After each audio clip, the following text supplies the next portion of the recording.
என்னால் அடித்து சொல்ல முடியும். நீங்கள் ரெஸ்டாரண்ட் போனீங்கன்னா கண்டிப்பாக நீங்கள் வெஜிடேரியனாக இருந்தால் யூஸ்வலாக ஆர்டர் பண்ணுற ஒரு டிஷ் வந்து ரைஸ் ஐட்டம் லஞ்சில் பார்த்தீங்கன்னா இல்லை டின்னரில் வெஜிடபிள் புலாவ். ஆனால் ரெஸ்டாரண்ட்டில் மட்டும் அந்த வெஜிடபிள் புலாவ் எப்படிங்க அவ்வளோ பர்ஃபெக்டாக வருது? ரொம்ப பெருசாக கலர் இல்லைனாலும் அந்த அருமையான ஃப்ளேவர், அந்த மைல்டாக இருந்தால் கூட ஒரு நைஸ் ஃப்ளேவர் அது எப்படி கிடைக்குது? அதை வீட்டில் நம்மளால் பண்ண முடியுமா அப்படின்னு நினச்சிங்கன்னா இந்த வீடியோவில் அதான் நம்ம எக்ஸாக்டாக பார்க்க போகிறோம். இன்றைக்கி நம்ம பண்ண போகிறது ஒரு perfect restaurant style vegetable pulao. I'm Chef Sunder. Welcome to Recipecheckr.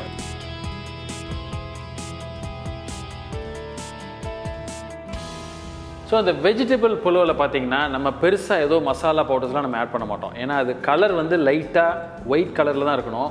அதனால இந்த குக்கிங் ப்ராசஸ் வந்து இதில் ரொம்ப முக்கியம். இந்த மெத்தட், அதாவது எதை எவ்வளோ நேரம் குக் பண்ணணும், எந்த ஸ்டேஜில் எதை ஆட் பண்ணணும், அதான் ரொம்ப முக்கியம். அதுதான் இதுக்கு தேவையான முக்கியமான ஒரு டெக்னிக் கூட.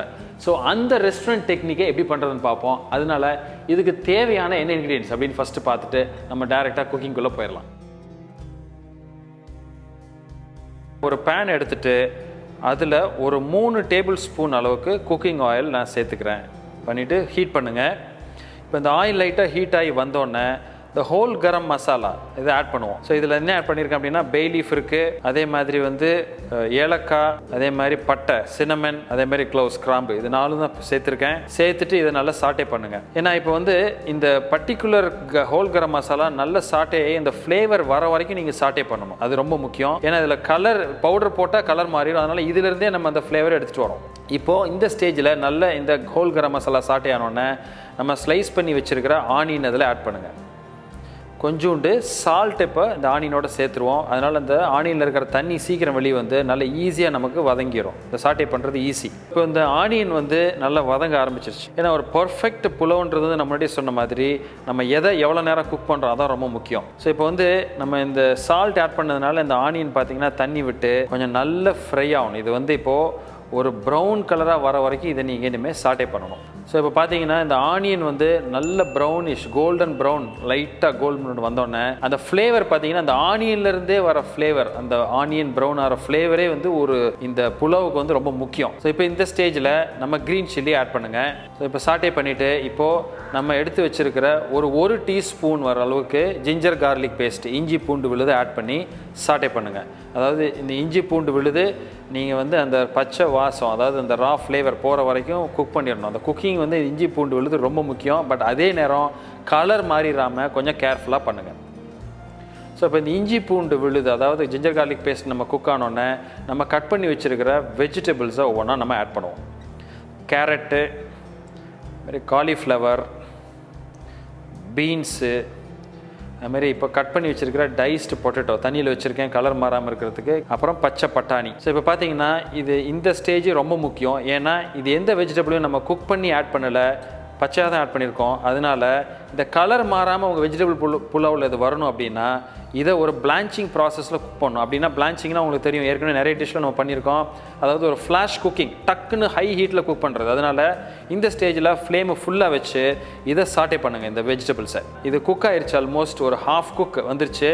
மின்ட் லீஃப், அதாவது நம்ம எடுத்து வச்சுருக்கிற புதினாவை ஆட் பண்ணுங்கள்.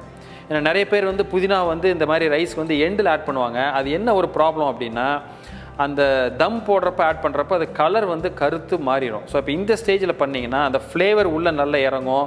பட் அந்த அளவுக்கு கலரும் மாறாது. அந்த வெஜிடபிள் பார்த்தீங்கன்னா நல்லா சாட்டே ஆகி ஃப்ளாஷ் குக்கிங், அதாவது நல்ல ஒரு பிளான்ச்சிங் மாதிரி ஹை ஹீட்டில் குக் பண்ணியிருக்கேன்.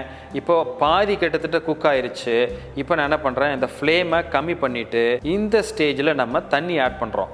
தண்ணி எவ்வளோ ஊற்றணும் அப்படின்னு பார்த்தா யூஸ்வலாக இந்த அரிசி வந்து நான் இன்றைக்கி தேவையான பாஸ்மதி ரைஸ் ஒரு 1/4 கிலோ 250 கிராம்ஸ் எடுத்திருக்கேன். இந்த பாஸ்மதி ரைஸ் எப்பொழுதுமே நான் வந்து நல்ல 2-3 வாட்டி வாஷ் பண்ணிவிட்டு தண்ணியில் ஒரு 30 நிமிஷம் ஊற வச்சுருவேன். அதாவது இந்த டிஷ்ஷை நம்ம ஸ்டார்ட் பண்ணுறதுக்கு முன்னாடியே. அப்போது ஊற வச்ச ரைஸ் வந்து 1:1 வாட்டர் எடுத்துக்கும். அதாவது 250 கிராம்ஸ் அரிசி, ஊற வச்ச அரிசினா ஒரு 250 ml தண்ணி தேவைப்படும். பட் அது இல்லாமல் இன்றைக்கி ஒரு 150 கிராம் வரைக்கும் வெஜிடபிள்ஸ் எடுத்திருக்கேன். ஸோ ரெண்டையும் சேர்த்து ஒரு 400 ml தண்ணியை இப்போ இந்த பேனில் நம்ம ஊற்றுவோம். இதை ஒரு மூடி போட்டு ஒரு நிமிஷம் கொதி வந்து ஜஸ்ட்டு குக் பண்ணுங்கள். ஏன்னா அந்த வெஜிடபிள் மீதி இருக்கிறதும் அந்த வாட்டரில் குக் ஆயிடணும். ஸோ இப்போ பார்த்தீங்கன்னா கிட்டத்தட்ட ஒரு 2 நிமிஷம் இது நல்லா குக் ஆயிடுச்சு. இப்போ அந்த மூடி எடுத்துகிட்டு நம்ம அது எப்படி குக் ஆகிருக்குன்னு நம்ம பார்ப்போம். இப்போது நல்ல ஓரளவு குக் ஆயிடுச்சு. இப்போது இந்த சால்ட்டை இந்த ஸ்டேஜில் நீங்கள் அட்ஜஸ்ட் பண்ணி வேணும்னா ஆட் பண்ணிக்கலாம்.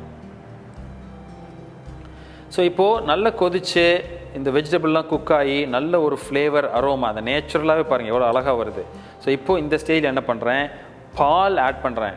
இது ஒரு முக்கியமான டிப்ஸ். அதாவது ரெஸ்டாரண்ட்ஸில் இந்த மில்க் வந்து ஜென்ரலாக ஆட் பண்ணுவாங்க. ஏன்னா இந்த பால் ஆட் பண்ணுறப்போ இந்த ரைஸ் வந்து நல்ல ஒயிட் கலர்லேயே ரீட்டைன் ஆகும். அது ரொம்ப முக்கியம். ஸோ இப்போது நல்லா அது கொதிச்சு ஓரளவு வந்தோடனே இப்போது நம்ம ஊற வச்சுருக்கிற அரிசியை ரொம்ப ஜென்டிலாக ஆட் பண்ணுங்கள். ஏன்னா ஊற வச்சுருக்கோம், உடஞ்சிடக்கூடாது, கொஞ்சம் கேர்ஃபுல்லாக இதில் ஆட் பண்ணுங்கள். இப்போ இந்த ரைஸ் ஆட் பண்ணிவிட்டு ஜென்டிலாக ஒரு மிக்ஸ் கொடுங்க. இப்போது இந்த ஸ்டேஜ்லேயும் ஒரு வாட்டி நீங்கள் சால்ட்டை செக் பண்ணிடுங்க. இப்போ இந்த ஸ்டேஜில் ஒரு மூடியை போட்டுட்டு ஒரு 30லேருந்து ஒரு 40 செகண்ட், ரொம்ப கம்மியான டைம் தான், ஜஸ்ட்டு சிம்மரில் வைங்க. ஏன்னா பை த டைம் வந்து என்ன ஆகும் அப்படின்னா இந்த அரிசி வந்து இந்த தண்ணியெல்லாம் கொஞ்சம் கொஞ்சமாக உறிஞ்ச குக் ஆக ஆரம்பிச்சிடும். ஸோ அது ரொம்ப முக்கியம். ஸோ இப்போ பார்த்தீங்கன்னா இந்த ஸ்டேஜில் இப்போ இந்த அரிசி வந்து நல்ல வேக ஆரம்பித்து தண்ணியெல்லாம் கொஞ்சம் கொஞ்சமாக எடுத்துகிட்டு ரைஸ் எவ்வளோ பெருசாகிடுச்சு பார்த்தீங்களா. So it's getting cook now. இப்போ இந்த குக்கிங் ஆகிற சமயத்தில் இப்போ வந்து ஒரு 3/4 அளவுக்கு இந்த ரைஸ் வந்து குக் ஆகிற வரைக்கும் நம்ம கொஞ்சம் ஸ்லோவாக ஒரு லிட்டை போட்டு நம்ம குக் பண்ணுறோம். ஏன்னா அது ரொம்ப முக்கியம். சிம்மர்லேயே குக் பண்ணுங்கள். இப்போது இந்த மூடியை ரிமூவ் பண்ணுவோம். இப்போ பார்த்தீங்கன்னா இந்த ரைஸ் வந்து நல்லா குக் ஆகிடுச்சு. கலர் பார்த்தீங்களா, பியூர் ஆல்மோஸ்ட் ஒயிட் கலர். ரெஸ்டாரண்ட்டில் உங்களுக்கு கிடைக்குதோ அதே மாதிரி ஒயிட் கலர், எந்த ப்ரௌன் எதுவுமே இல்லை, பர்ஃபெக்டாக வந்திருக்கு. ஸோ இப்போ இந்த ஸ்டேஜில் நான் என்ன பண்ணுறேன், ஒரு 1.5 டீஸ்பூன் அளவுக்கு நெய்யை இதை மேலே ஸ்ப்ரெட் பண்ணி விட்றேன். நல்ல ஈவனாக ஓரளவுக்கு நீங்கள் போடுறப்பயே கொஞ்சம் ஈவனாக ஸ்ப்ரெட் பண்ணி போட்டுட்டு இதே மாதிரி திரும்ப ஒரு மூடியை போட்டுட்டு இப்போ என்ன பண்ணுங்கன்னா இந்த ஸ்டவ்வை ஆஃப் பண்ணிடுங்க. ஸோ இது ஆல்மோஸ்ட் ஒரு 30 செகண்ட்ஸ் to 1 minute இது அப்படியே அந்த ஹீட்லேயே இருந்து அந்த ஃப்ளேவர் அந்த அரோமா எல்லாமே அது உள்ளே அப்படியே மிக்ஸ் ஆகும். அது வந்து உங்களுக்கு ஒரு நல்ல ஒரு ஃப்ளேவர், ஒரு கன்சிஸ்டன்சி, அரிசியும் கொஞ்சம் உதிரியாக இருக்கும், நெய் போடுறதுனால நல்ல ஒரு ஃப்ளேவர் கிடைக்கும். ஸோ இப்போ பாருங்கள், கிட்டத்தட்ட ஒரு 2-3 நிமிஷத்துக்கு அப்புறம் இப்போ நான் இப்போ ஓப்பன் பண்ணால் பாருங்கள், அது பியூட்டிஃபுல்லாக ஒரு அழகாக ஒரு பாஸ்மதி ரைஸில் அழகாக குக் ஆகி ஸ்ட்ரிங்ஸ் மாதிரி உடையாமல் பர்ஃபெக்டாக ஒரு புலாவ். ஸோ இப்போ இந்த ஸ்டேஜில் என்ன ரொம்ப முக்கியமானது அப்படின்னா இதை உடச்சி விடுறது. ஏன்னா இது நீங்கள் எடுக்கிறப்போ ரொம்ப கேர்ஃபுல்லாக எடுக்கணும், ரொம்ப டெலிகேட்டான இருக்கும். இது ரொம்ப லைட்டாக நீங்கள் கரண்டியை போட்டு கிண்டுனீங்கனாலும் உடஞ்சி கூழ் மாதிரி ஆயிடும். அதனால் இந்த ரொம்ப கேர்ஃபுல்லாக பண்ணுங்கள்.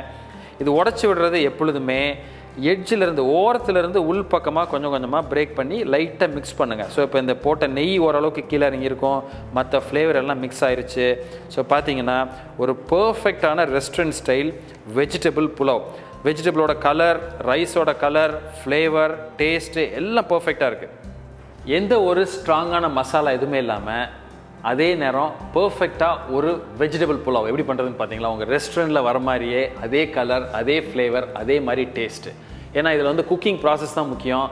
சில டிப்ஸ், முக்கியமான டிப்ஸ் சொல்லியிருக்கோம். அதாவது ஃபஸ்ட்டு வந்து அந்த ஆனியன் நல்லா ப்ரௌன் பண்ணுறது, ஹோல் கரம் மசாலா நல்லா வதக்கிறது, அதே மாதிரி மில்க் ஆட் பண்ணுறது, அது ஃபைனலாக கீ ஆட் பண்ணுறது, அதே மாதிரி இந்த லிட்டை வச்சு அந்தந்த ஸ்டேஜில் குக் பண்ணுறது, முக்கியமாக அந்த வெஜிடபிளை வந்து இந்த பிளான்ச் பண்ணுறது, வதக்கிறதுலேயே நல்லா ஹை ஃப்ளேமில் பண்ணுறது. ஸோ குக்கிங்கில் எவ்வளோ இருக்குது பாருங்கள். அதாவது ஒரு ஜஸ்ட் எல்லாம் போட்டு குக் பண்ணுறதும் வேறு, பட் அதில் வந்து ஒரு யூனிக்காக பண்ணணும். குக்கிங் இஸ் ஆர்ட் இல்லையா. ஸோ இது ரொம்ப முக்கியம். ஸோ இதை நீங்கள் கண்டிப்பாக ட்ரை பண்ணுங்கள். நீங்கள் எல்லோரும் வெஜிடபிள் புலாவ் வீட்டில் பண்ணுறது தான். ஆனால் இந்த டிப்ஸ் அண்ட் டெக்னிக்ஸை யூஸ் பண்ணிவிட்டு இதில் உங்களுக்கு வித்தியாசமாக தான் வந்திருக்கான்னு பாருங்கள். எங்களுக்கு கமெண்ட் பண்ணுங்கள். வீடியோ பிடிச்சிருந்துன்னா ஒரு தம்ஸ் அப், லைக் கொடுங்க, ஃப்ரெண்ட்ஸோட ஷேர் பண்ணுங்கள். ஃபஸ்ட் டைம் சேனலுக்கு வந்தீங்கன்னா வெல்கம் டு ரெசிபி செக்கர். இதே மாதிரி இன்னொரு நாள் இன்னொரு வீடியோட உங்களை மீட் பண்ணுறேன். அது வரைக்கும் என்ஜாய் யுவர் குக்கிங்.